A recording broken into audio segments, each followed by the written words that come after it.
এখানে আমার মামা গরুর গোশত নিয়ে আসছে আমাদের জন্য। গরুর গোশতটা কাটছি, আর আলু, পেঁয়াজ, রসুন, এগুলো মশলা।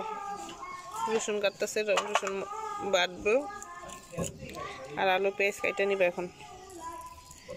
তারপরে রান্না করব। আমাদের সাথেই থাকবেন, কি কি রান্না করব দেখবেন। গরু নাকি মহিষ? ও, আমার মামা নাকি মহিষের গোশত নিয়ে আসছে।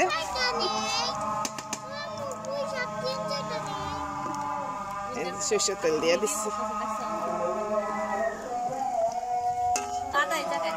এই জায়গায় পেঁয়াজ বাইটা নিছি আর রসুন,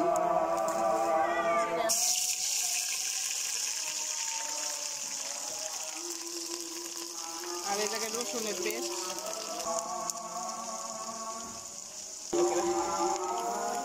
অনেকক্ষণ আগে বাই করে হয়েছে।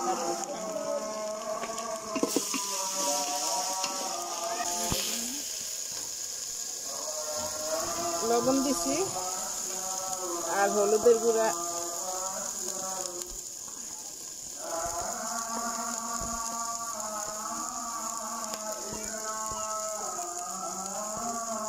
এই জায়গায় এসে আমি রান্না করতেছি, মাটির চুলায় রান্নাতে ইচ্ছা করলো তাই। আর আমার মামি বললো যে আমরা খাবো, আমাদের মন মতন যেন আমরা রান্না করি।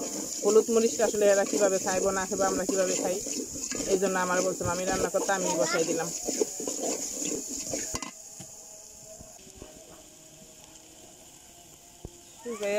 তেজপাতা বলি করে ইয়া তুই গরম মশলা,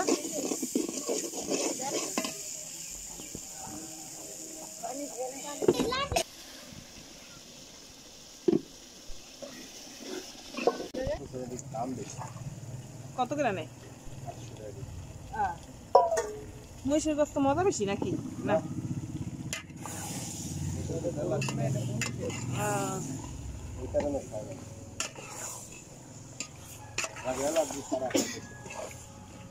এলাচি যারা গো এরা মহিষের গোশত খায়।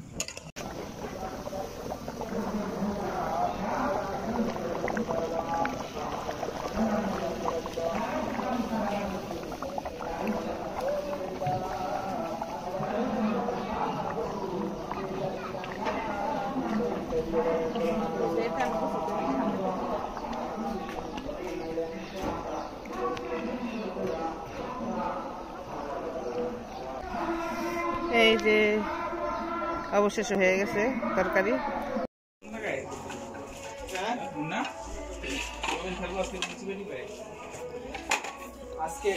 দুপুরে খাওয়ার জন্য সবাই রেডি।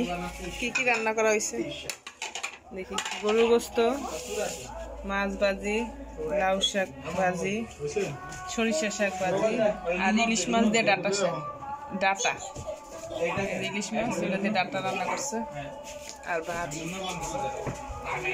এই সবাই বসো, আসো।